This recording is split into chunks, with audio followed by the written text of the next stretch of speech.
Hello everyone, welcome to our channel. ఈరోజు కథ. గంగారాం రేణుక దంపతులకి ఉంది 2 ఎకరాల పొలం. ఆ 2 ఎకరాల పొలాన్ని గంగారాం సాగు చేసుకుంటూ భార్య కూడా పొలం పనులకి వస్తూ వీళ్ళది ఒక చిన్నపాటి గుడిసె. దాంట్లోనే కాపురాన్ని అలా సాగిస్తూ ఉండేవాళ్ళు. ఇక వాళ్ళకి ఒక 2 పాడి గేదెలు ఉండేవి. వాటి మీద వచ్చే కాస్త పాడి చేసుకుంటూ జీవితాన్ని నెట్టుకొస్తున్న వీళ్ళకి అనుకోకుండా రేణుక గర్భవతి అవటం, గర్భవతి అయినటువంటి రేణుకకి ఒక కూతురు పుట్టటం, ఆ కూతురు పేరు స్రవంతి అని పెట్టుకోవటం, ఆ తర్వాత రేణుకకి పిల్లలు పుట్టరని డాక్టర్లు గర్భసంచి తొలగించేయటం, ఆమెకి హెల్త్ ఇష్యూ రావటం ఒకేసారి జరిగిపోయింది. స్రవంతి పుట్టిన వేళ విశేషమో ఏమో కానీ గంగారాంకి ఉన్న 2 ఎకరాల పొలంలో ఒక రోజున దున్నుతూ ఉండగా మెరుస్తూ ఉన్న రాయి ముక్క బయటపడింది. తీరా చూస్తే అందులో ఆ రాయిని టెస్టింగ్కి పంపారు ల్యాబ్కి. ఎకరం పొలంలో గ్రనైట్ పడిందని టెస్టింగ్కి వచ్చిన ఆఫీసర్లు చెప్పారు. ఇక అంతే, గంగారాం రేణుక వెనక్కి తిరిగి చూసుకోవాల్సిన అవసరం రాలేదు. కోట్లకి పడగలెత్తారో, బోల్డన్ని స్థలాలు కొనేశారు, పొలాలు కొనేశారు, కోట్ల కొద్దీ డబ్బు నిల్వ చేశారు, ప్యాలెస్ లాంటి ఇల్లు కట్టించారు, లెక్కలేనన్ని నగలు చేయించింది రేణుక. ఇక కారుల్లో తిరగటం మొదలుపెట్టారు, ఏసీ గదుల్లో ఉండటం మొదలుపెట్టారు. గంగారాం ఒకవైపున అంత డబ్బు వచ్చినా తనకి వ్యాపారాల మీద అనుభవం లేదని ఇక చాలా వరకే ఒకవైపున పొలాలు ఫార్మింగ్ చేయించడం, వాటితో పాటు ఒకవైపున డైరీ ఫామ్స్, ఒకవైపున పౌల్ట్రీ ఫామ్స్ పెట్టించుకొచ్చాడు. ఇలా రన్ చేసుకుంటూ వ్యాపారపరంగా కూడా నెంబర్ 1 పొజిషన్కి ఎదిగేశాడు. ఆ తర్వాత ఖరీదైన బట్టలు, నగలు అన్నీ వచ్చాయి. కూతుర్ని పెద్ద స్కూల్లో వేసి డ్రైవర్తో స్కూల్కి కారులో పంపించేవాళ్ళు. ఇంట్లో వంట వాళ్ళు, పని వాళ్ళు, ఇంటి పెత్తనం అంతా రేణుక చేతిలో ఉండి కట్టిన చీర కట్టకుండా, వేసిన నగలు వేయకుండా, ఎంత దాంట్లో రోజులు ఎలా గడిచిపోయాయో తెలియకుండా కూతురు గ్రాండ్గా ఓణీల ఫంక్షను, పుష్పవతి ఫంక్షను అన్నీ చేసుకొచ్చారు. అయిపోయి కూతురు వయసుకు వచ్చిందే. కూతుర్ని వాళ్ళకి అంతున్నా కూడా వాళ్ళు ఇంజనీరింగ్లు చదివించేంత నాలెడ్జ్ ఉన్న పర్సన్స్ కాదు. డిగ్రీలో వేశారు, పెద్ద కాలేజీలో చేర్చారు. అయితే కూతురు నేను డిగ్రీ చదవటం ఇష్టం లేదు అని చెప్పి కూతురు ఇంజనీరింగ్లోనే చేరింది పంతం పట్టే. ఆ తర్వాత కూతురు ఇంజనీరింగు అలా అయిపోగానే ఇప్పటికే ఎక్కువ కాలం ఉంచేశారు, ఇంకా పిల్లని ఎన్నాళ్ళు పెళ్లి చేయకుండా ఉంచుతారు అని చెప్పి ఎట్టి పరిస్థితుల్లో కూతురికి పెళ్లి చేయాల్సిందేనని చుట్టాలు, బంధువులు చాలామంది మా అబ్బాయిల్ని ఇస్తామని, మా ఇంటికి కోడలుగా పంపమని అడిగి వీళ్ళందరినీ ఇక చాలామంది ఇంటికి వచ్చి మరీ అడిగెళ్ళారు. కానీ వీళ్ళెవ్వరికి పిల్లనివ్వదలుచుకోలేదు. పిల్లని ఒక కోటీశ్వరుడైన అల్లుడికి ఇవ్వాలి, అల్లుడిని ఇల్లరికం తెచ్చుకోవాలని సంబంధాలు వెతికారు.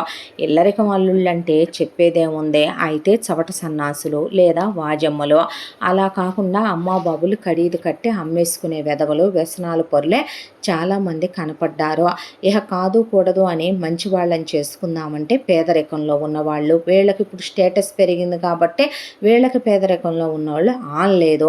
దాంతో ఇలా కాదని నెక్స్ట్ అబ్రాడ్ సంబంధాలు వెతకటం మొదలుపెట్టారు. అలా వీళ్ళకి పెళ్ళిళ్ళ పేరై ఓ ఫారిన్ సంబంధం తీసుకొచ్చాడు. అబ్బాయి పేరు వరుణ్. అమ్మ నాన్నలకి అబ్బాయికి ఒక అక్క, ఓ చెల్లి, వాళ్ళ అమ్మ నాన్న. ఆ తర్వాత ఇక వీళ్ళకి చూడగానే అల్లుడు నచ్చాడు. అల్లుడికి ఫారెన్లో ఉద్యోగం ఉందనే విషయం నచ్చేసిందే. దాంతో వాళ్ళు మాకు అంత వస్తుంది, ఇంత వస్తుంది, అది ఇది, అమెరికాలో అబ్బాయికి ఇల్లు ఉంది, కారు ఉంది, అది ఉంది, ఇది ఉంది, కోట్లల్లో సంపాదన ఉంది అని చెప్పుకొచ్చారు. వీళ్ళు ఇక్కడ ఎంక్వైరీలు చేసి చావటానికే తెలివితేటలున్న అంత బ్రెయిన్ ఉన్నోళ్ళు కాదు. అమెరికాలో, ఆస్ట్రేలియాలో వీళ్ళు ఇంకే ఎంక్వైరీలు చేస్తారు విదేశాలకు వెళ్ళి. వాళ్ళు చెప్పినవి మొత్తం ఇక వీళ్ళు అలాగేలేమ్మా అని చెప్పే అంత గొప్ప సంబంధం కూతురికి వచ్చినందుకు మురిసిపోయారు. స్రవంతి వరుణ్తో మాట్లాడింది. వరుణ్ స్రవంతితో మాట్లాడాడు. ఆకాశంలో తేలిపోయే విధంగా అందమైన సీతాకోక చిలుక అని ఆకాశానికి ఎత్తేశాడు పెళ్లి కూతుర్ని. దాంతో అబ్బాయి అమ్మా నాన్నలకి నచ్చేసరికి దాదాపు కూతురికి పావు వంతు ఆస్తే క్యాష్ రూపేణానే ఇచ్చాడు గంగారాం. దానికి తోడు లెక్కలేనన్ని నగలు చీరలు అన్నీ పెట్టి కూతురికి పెళ్లి చేసి అమెరికా సాగనంపారు వీళ్ళు. ఆ తర్వాత కూతురికి అప్పుడప్పుడు ఫోన్ వీళ్ళు చేయటం అల్లుడికే చేయాలి. కూతురు దగ్గర ఫోన్ ఉండదు కాబట్టి చేసినప్పుడల్లా కూతురు బాగున్నానని అమెరికాలో ఫోటోలు దిగి వీళ్ళకి పెడుతూ ఉంటాడు అల్లుడు. ఇక కూతురు కోసమని ఇక్కడి నుంచి వీళ్ళు బట్టలని పిండి వంటలని పచ్చళ్ళని ప్యాకింగులు పంపిస్తూ ఉంటారు. ఎప్పుడొస్తావమ్మా అని అడుగుతూనే కాలచక్ర ప్రవాహంలో 7 ఏళ్ల కాలం అలా గడిచిపోయింది. ఆ తర్వాత ఒకసారి గంగారాంకి కాస్త సుస్థి చేయటంతో రేపొద్దున పరిస్థితి ఎటుపోయి ఎటొస్తుందోనని అల్లుడికి ఒకరోజు ఫోన్ చేసి, బాబు ఆస్తి అమ్మాయి పేరిట పెడదాం అనుకుంటున్నాం, మేమేదో కొద్దిగా ఉంచుకుంటాము, ఎప్పటికైనా దానికి ఇవ్వాల్సిందేగా, అమ్మాయిని తీసుకొస్తే దాని పేరు మీద రిజిస్ట్రేషన్ చేయించి పత్రాలు ఇచ్చేస్తాం బాబు అని చెప్పి పిల్లను కూడా చూసుకోవాలని ఉందయ్యా, ఒకసారి తీసుకురమ్మనమని అడిగారు. దాంతో ఆలోచించుకొని చెప్తానండి అని చెప్పాడు వరుణ్. ఆ తర్వాత ఒక 2 నెలల తర్వాత బయలుదేరి వస్తున్నామని ఫోన్ వచ్చింది. వీళ్ళ ఆనందాలకు అవధులు లేవు. ఏ ఫ్లైట్కి వస్తున్నారా అని కనుక్కొని ఎయిర్పోర్ట్కి వెళ్ళారు. ఎయిర్పోర్ట్కి వెళ్ళేసరికి కూతురు అల్లుడు అక్కడ ఫ్లైట్ దిగి వస్తుంటే అసలు కూతురేనా అన్నట్టు సన్నగా గోగు పుల్లలా తయారైపోయే ఒంటి మీద వేసిన బట్టలు తప్ప కూతురు కనపట్టలేదు. అస్థి పంజరంలా. సంసారం నీళ్లు పడితే మాత్రం అంత కుంగుతారా, మనుషులు నదరవుతారు అనుకుంటారు కానీ అనే దాంతో, ఏంటమ్మా చిక్కిపోయావంటే, మేము అన్నం పెట్టట్లేదులే వదిన, పస్తులు ఉంచుతున్నాం మీ అమ్మాయిని అంది స్రవంతి అత్త. అయ్యో నేను ఆ మాట అన్నానా అనేసరికి, ఏంటి మీరొచ్చారో అన్నాడు అల్లుడు. ఏం లేదు బాబు, మన ఇంటికి తీసుకెళ్దామని. ఎందుకు, ఇక్కడ మాకు ఒక ఇల్లు ఏడిసిందిగా, అయినా ఫస్ట్ మా ఇంటికి వెళ్ళాలి కానీ మీ ఇంటికి వెళ్ళటం ఏంటి, మా అక్క బావ చెల్లి భర్త ఇక్కడికి అందరం వచ్చినప్పుడు అక్కడికి ఎలా వస్తాం, తర్వాత వస్తాంలే, ముందు మా ఇంటికే వెళ్ళాలన్నాక అది కాదు అనుభవేలోపు కూతురు వెళ్తాంగా అమ్మ తర్వాత వస్తానంటున్నారుగా అన్న తర్వాత, అల్లుడింటికి వచ్చి అల్లుడిని మర్యాదగా రమ్మనమని పిలిచే సంస్కారం లేదా మీకు అంది వియ్యపురాలు. అయ్యో దానికేం భాగ్యమమ్మా అన్న తర్వాత స్రవంతి మొగుడుతో కలిసి అత్తగారింటి దగ్గరికే వెళ్ళింది. అక్కడ దిగారు. దిగిన తర్వాత ఒక వారం రోజులు కదిలించకూడదని, తర్వాత గంగారాం రేణుక వెళ్ళేటప్పుడు స్వీట్లు ఫ్రూట్స్ కూతురికి అల్లుడికి వియ్యాల వారికి బట్టలు అవి ఇవి తీసుకొని వెళ్ళి ఇక నాన్ వెజ్లు అవి ఇవి పట్టుకెళ్ళారు. పండుగ దగ్గరికి వస్తుంది, అమ్మాయికి కొన్ని మొక్కులు మొక్కాము, పూజలు ఉన్నాయి, వ్రతాలు ఉన్నాయి, చెయ్యాలి, అల్లుడు అమ్మాయి వస్తే మా మనసు సంతోషపడుద్ది, మీరు కూడా రండమ్మా అని గంగారాం రేణుక కలిసి అల్లుడిని వియ్యాల వారిని పిలిచారు. మాకు కుదరదండి, మాకు ఇక్కడ బోల్డన్ని పనులు షాపింగులు ఉన్నాయి, తర్వాత చూద్దాంలేండి అన్న తర్వాత, పోనీ ఓ పని చేయండమ్మా, అమ్మాయిని పంపించండి, మళ్ళీ వచ్చి అల్లుడిని మిమ్మల్ని తీసుకెళ్తాము అని చెప్తే, సరే ఆలోచించుకొని చెప్తాం, 4 రోజులాగి రమ్మనమని ఆ తర్వాత రమ్మని ఫోన్ చేశాడు అల్లుడు. వచ్చిన తర్వాత, సరే మీ అమ్మాయిని తీసుకెళ్ళండి, మీరు మళ్ళీ వచ్చి మమ్మల్ని తీసుకెళ్దురు కానీ అని చెప్పిన తర్వాత పెళ్ళానికి కళ్ళతోనే ఆర్డర్ ఏదో పాస్ చేస్తున్నట్టు చెప్పాడు. ఆ అమ్మాయి పుట్టింటికి వచ్చిందే. పుట్టింటికి వచ్చిన తర్వాత కూతురు చేత వీళ్ళు మొక్కుబళ్ళు తీర్పిస్తూ పూజలు చేయిస్తూ, అల్లుడితో బాగున్నావా అమ్మ అనే, అమెరికాలో మీ ఇంట్లో అన్ని మిషన్లు ఉంటాయేమో, కూతురు వచ్చిందని మినరల్ వాటర్లు తెప్పించే, మినరల్ వాటర్తోనే స్నానం చేయమనమని, అమెరికాలో మీ ఇల్లు ఎంత పెద్దదో, మీ ఆయన ఎన్ని కోట్లు సంపాదిస్తాడో, మీకు ఎన్ని కార్లు ఉన్నాయో, ఏందే ఏవడిగినా కూడా సమాధానం చెప్పో అంటే ఆ అమ్మాయి ఏమీ మాట్లాడాల. ఆ తర్వాత పూజ జరిగే రోజు ఉపవాసం ఉన్న స్రవంతి కళ్ళు తిరిగి పడిపోయింది. హాస్పిటల్కి తీసుకెళ్లారు. వీళ్ళు తీసుకెళ్తే ఆ అమ్మాయి కడుపుతో ఉందని, 4వ నెలని డాక్టర్ చెప్పింది. చెప్తే స్రవంతి, నాకు ఈ బేబీ వద్దు, అబార్షన్ చేసేయండి డాక్టర్ అంటే, అయ్యో అదేం మాటే, రాక వచ్చిన కడుపు, ఇన్నాళ్ళుగా దేవుడు నీకు పిల్లల్ని ఇవ్వలేదని ఇన్ని మొక్కులు నేను మొక్కితే, ఇన్ని పూజలు నీతో చేయించితే, ఇక్కడికి వచ్చిన వేళా విశేషమో ఏమో, నువ్వు నీళ్లు పోసుకున్నావు, బంగారం లాంటి అల్లుడు దొరికాడు, అమెరికాలో ఉంటూ ఎత్తిన పెట్టుకుంటే అంత కట్నం పోసి చూసి నీకు అలాంటి సంబంధం తీసుకొస్తే నీకేం పోయే కాలమే, కడుపులో బిడ్డని చంపుకుంటానంటున్నావు, అల్లుడు గారికి తెలిస్తే ఏమనుకుంటారో? ఏమీ అనుకోరు, ఈ బిడ్డ భారం అనుకుంటాడు. ఇంతకుముందు నా కడుపులో కడిగిపోయిన బిడ్డలు, కడిగిచ్చిన బిడ్డల్ని ఎలా పైకి పంపాడో అలాగే పంపుతానంటాడు. ఏమంటాడు అంటే, ఏం మాటలమ్మాయి అవే అన్నారు అమ్మా నాన్నలు. మంచోడా వాడు, వాడిని మీరు నాకు ఇచ్చి చేశారా? నేను అక్కడికి వెళ్ళాక సుఖపడ్డాను అనుకుంటున్నారా? అసలు మనుషుల పశువుల అమ్మా నాన్న మీరు. అవునులే, లో క్లాస్ అలగా బ్రతుకులు కదా మనవే. ఒక్కసారిగా దేవుడు నడమంత్రపు సిరి నరాన పుండని అంతా ఆస్తి కలిసొచ్చిందిగా నాన్న నీకు. ఎక్కడికి పోతాయి లో క్లాస్ బుద్ధులు? అవి పోవు కదా. దాంతోనే ఎంత ఎదిగినా కూడా ఒదిగుండాలనేది మర్చిపోయి మదాంధకారంతో, గర్వంతో, అహంకారంతో మనకి ఏమీ లేని రోజున సహాయపడ్డ వాళ్ళని, ఏమీ లేని రోజున మనకి మంచి చెడు చెప్పిన వాళ్ళని మర్చిపోయారు. నువ్వు అమ్మ విర్రవీగిపోయారు.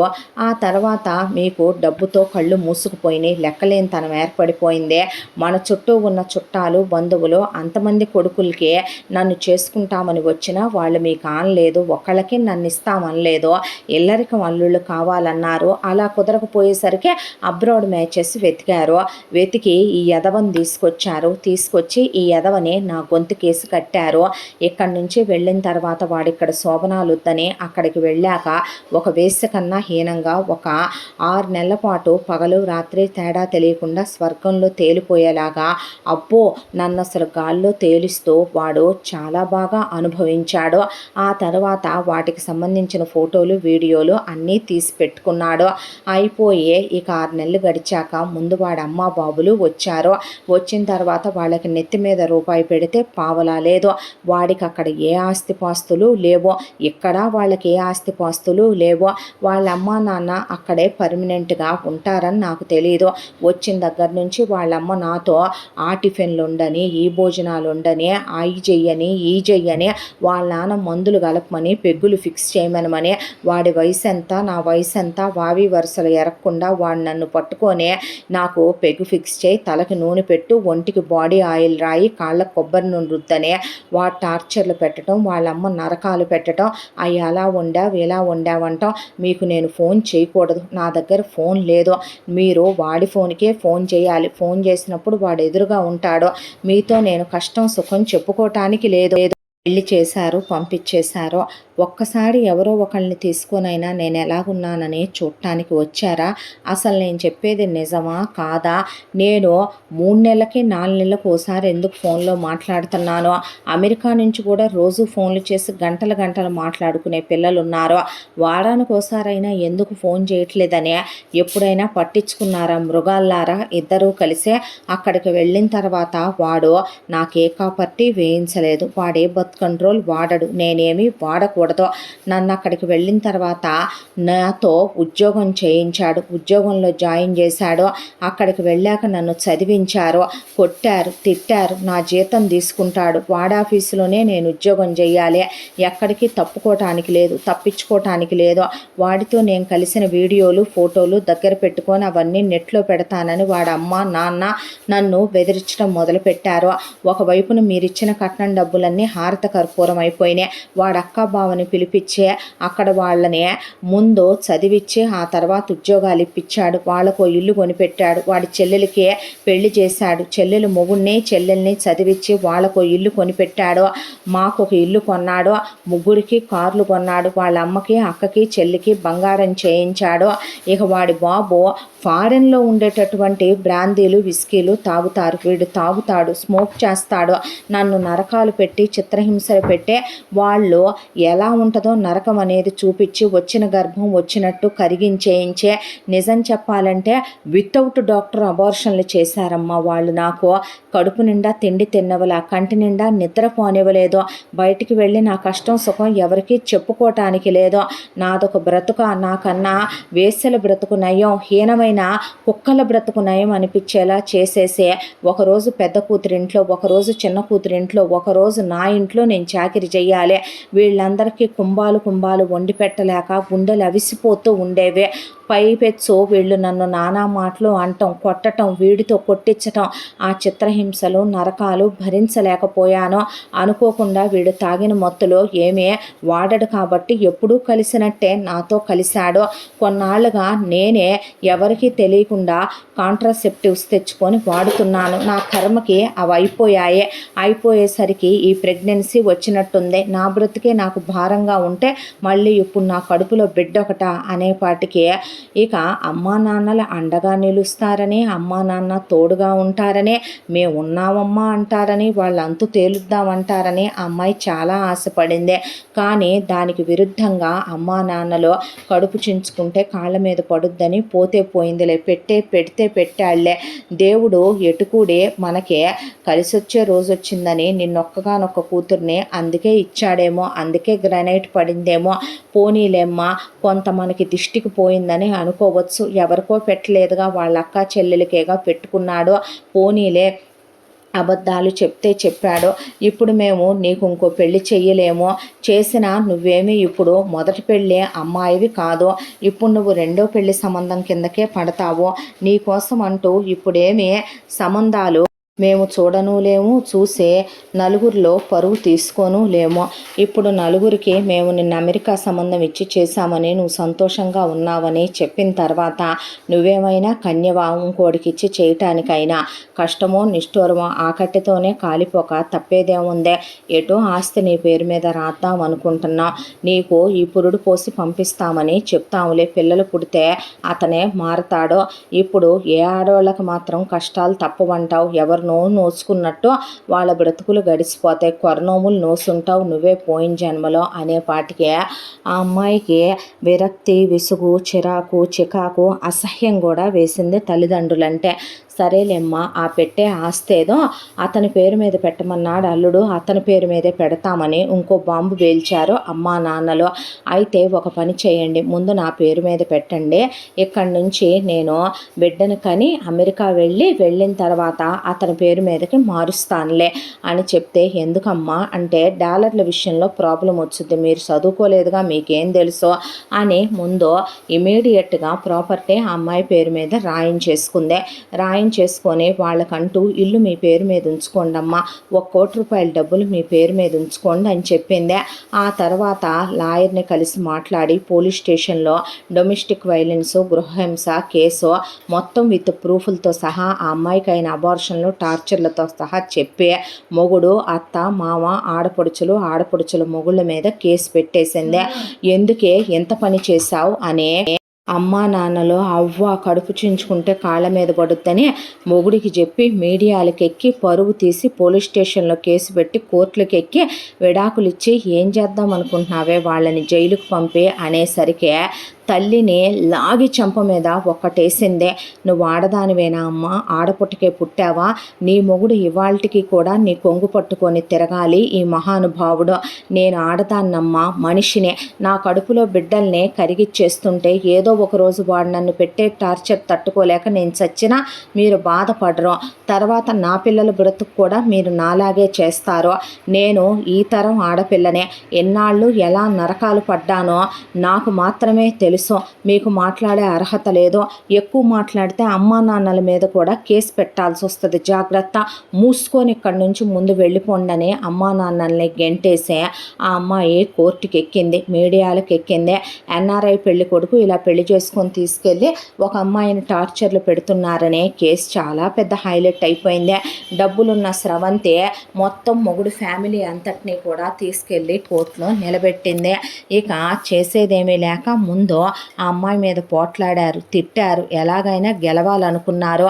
నిన్నెవడు చేసుకుంటాడే, నేను వదిలేస్తే నీ వీడియోలు ఫోటోలు నా దగ్గర ఉన్నాయని మర్చిపోకంటే పర్లేదు చూపించు, ఏమైందే, ప్రతి ఒక్కడి ఇంట్లో వాడి అమ్మకి, వాడి అక్కకి, వాడి పెళ్ళానికి, వాడి చెల్లెలకి, వాడింట్లో ఆడవాళ్ళకి ఏ శరీర అవయవాలు ఉంటాయో నాకు అవే ఉంటాయి, చూసుకో నువ్వు, today's news paper tomorrow's waste paper, అయినా నేను మొగుడుతోనే కదరా కాపురం చేసిన వీడియోలు ఫోటోలు నీ దగ్గర ఉందే, నేనే నేనే గంటకో మగాడితో రోజుకో మగాడితో కాపురం చేయలేదుగా, పర్వాలేదులే. అలా అని నువ్వు నాయి బయట పెట్టినంత మాత్రాన నిన్నేమైనా పురాణ పురుషుడని కోర్టు వాళ్ళు ఉద్ధరిస్తారనుకుంటున్నావా? నీ బ్రతుకు లోపలికి వెళ్ళక నువ్వు మాత్రమే నాయి తీశాననుకుంటున్నావా ఏంట్రా? నీ ఫోన్లో నువ్వు తప్పతాగి పడిపోయినప్పుడు నీ అమ్మ నాన్న ఫిజికల్ అయ్యాయి, నీ అక్క బావ నీ చెల్లి మొగుడయ్యాయి, వాళ్ళు స్నానాలు చేసే నేను తీసా, నా దగ్గర ఉన్నాయి, చూస్తావా? మరి నాకు కంప్యూటర్ వచ్చు, నేను ఉద్యోగం చేస్తున్నాను, ఇప్పుడు ఇవన్నీ నేను బయట పెడతాను, అప్పుడు నీ పరువేమవుద్దురా అనేపాటికే ఇక వరుణ్కి వేరే ఆస్కారం ఏమి లేక కాళ్ళబేరానికి వచ్చేసాడు. ఉడాయ్, మేము ఈ జైల్లో ఉండలేమురా, ఈ చెప్పకూడు తినలేమురా, అది బరితెగిచ్చేసిందిరా, అది చెప్పినట్టు వినరా, దానికి ఏం కావాలో చేయరా, ముందు మమ్మల్ని బయటికి తీసుకురారా అనే అమ్మ నాన్న అక్క బావ చెల్లి మొగుడు ఆర్తనాదాలు పెట్టేసరికి నువ్వు చెప్పినట్టే వింటాను, ఏం చేయమంటావో చెప్పు అనేసరికి ముందు వాయిదా తీసుకోండి లాయర్ గారు, అమెరికా వెళ్ళి నువ్వు మొత్తం అక్కడ నా కట్నం పెట్టుకున్నటువంటి ఇళ్ళు మొత్తం అక్కడ ఉన్నాయన్నీ అమ్మేసి నువ్వు అక్కడ ఉద్యోగానికి రిజైన్ ఇచ్చి వెనక్కి రారా అనేపాటికి అక్కడ చచ్చినట్టు వెళ్ళి అక్కడ రిజైన్ ఇచ్చి ఆ మొత్తం అమ్ముకొని వెనక్కి తిరిగి వచ్చాడు. ఆ డబ్బులు మొత్తం తీసుకొని తన పేరు మీద వేసుకుంది. ఆ తర్వాత నాకు కానీ నా కడుపులో ట్విన్స్ ఉన్నారు, నా కడుపులో పిండాలకు కానీ ఏమైనా జరిగితే నీదే పూచీకత్తనే, నాకు చిన్న అగ్గిపుల్ల అలా అంటుకున్నా, నాకు చిన్న సూది గుచ్చుకున్నా, నాకు ఏమాత్రం ఒంట్లో బాగోకపోయినా, నువ్వు మొహం తేడాగా పెట్టినా, నాతో రోజు కాపురం చేయపోయినా, పిల్లలతో నాతో హ్యాపీగా ఉండకపోయినా అన్నిటికీ నీదే కారణమనే, నువ్వు నన్ను టార్చర్ చేస్తున్నట్టేనని నువ్వు మొత్తం లాయర్ గారి దగ్గర ఒప్పుకొని సంతకాలు పెట్టు అనే పెట్టించి ప్రూఫ్లన్నీ జాగ్రత్త చేసుకున్న తర్వాత వాళ్ళ అక్కయ్య వాళ్ళ అమ్మాయి వాళ్ళ చెల్లెలి వీడియోలు ఫోటోలు అన్నీ దగ్గర పెట్టుకుంది. ఆ తర్వాత ఇక అత్తకి మామకి ఆడపడుచుల మొగుళ్ళకి జైల్లో శిక్ష వేయించింది. ఒక్కొక్కళ్ళకి 7 ఏళ్ళు పడింది శిక్ష.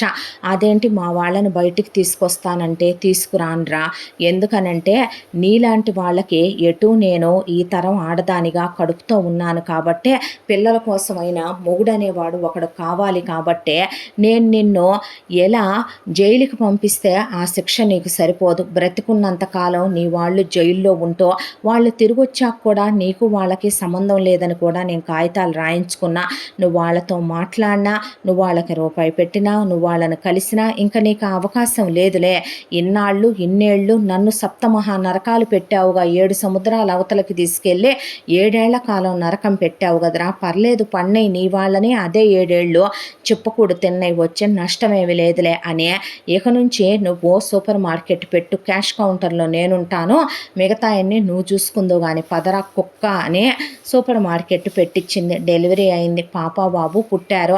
ఆ అమ్మాయి ఏమి అత్యాశకు పోలా, ఇల్లు కొనుక్కుందే. ఆ తర్వాత చాలా సెక్యూర్డ్గా కెమెరాలు పెట్టించుకుంది. వరుణ్ రోజు వెళ్ళి పోలీస్ స్టేషన్లో సంతకం పెట్టి రావాలి, అప్పుడప్పుడు లాయర్ గారి దగ్గరికి వెళ్ళి తను అంతా బాగానే ఉన్నానని ఆ అమ్మాయే వాంగ్మూలం ఇవ్వాలి. అలా పకడ్బందీగా మొత్తానికి తన సంసారాన్ని తను నిలబెట్టుకొని మొగుడిని కంట్రోల్లో పెట్టి ఈ తరం ఇల్లాలుగా ఆ అమ్మాయి జీవితాన్ని ఆ అమ్మాయి నిలబెట్టుకుందే. ఏది తెగేదాకా లాక్కూడదు, సహనానికి కూడా ఓ హద్దు ఉంటుంది. అమ్మా నాన్నలు తప్పని చెప్పాలనుకున్నారు, ఆ అమ్మాయినే తర్వాత ఒప్పించాలనుకున్నారు, అల్లుడితో కాపురం చేయించాలనుకున్నారు. ఆ అమ్మాయి ప్రాణం విసిగిపోయింది, విరక్తి చెందిపోయింది. దాంతో అమ్మా నాన్నల ముఖం కూడా చూడాలనుకోలేదు. కన్న తల్లి కాబట్టి పిల్లలకి తండ్రిగా వీడి అవసరం ఉంది కాబట్టి ఇక ఫాదర్ కాలంలో వీడి సంతకం వీడి అవసరం ఉంది అనే దాంతో గాలి వెధవైనా ధూళి వెధవైనా మగాడనేవాడిని ఒక నడ్డం పెట్టుకొని బ్రతకాలి. నిజమే, 7 ఏళ్ళు వీడితో కాపురం చేసి వీడితో ప్రెగ్నెంట్ అయ్యి అబార్షన్లు అయిన తర్వాత రేపు వచ్చే ఇంకో ఎదవ వీళ్ళంటోడే రాడనే గ్యారంటీ లేదు. అదేదో ముక్కు కోసినా మునుపుటోడే నయం అన్నట్టుగా ఉండకూడదు కాబట్టి వీడికే ముందు గుణపాఠం మీద గుణపాఠం చెప్తూ పద్ధతిగా తన కాపురాన్ని తను దిద్దుకుంది ఈ తరం ఇల్లాలుగా స్రవంతి. కొంతకాలం తర్వాత అత్తామామలు బయటకు వచ్చారు. ఆ తర్వాత కొడుకు దగ్గరికి వస్తే వరుణ్ మాట్లాడే అవకాశం లేక వాళ్ళతో మాట్లాడలేదు. ఆడపడుచులు వాళ్ళ మొగుళ్ళు ఇక్కడికి వచ్చాక వేరే ఉద్యోగాలు ఎత్తుక్కొని దూరంగా అమ్మా నాన్నలను వదిలేసి వెళ్ళిపోయారు.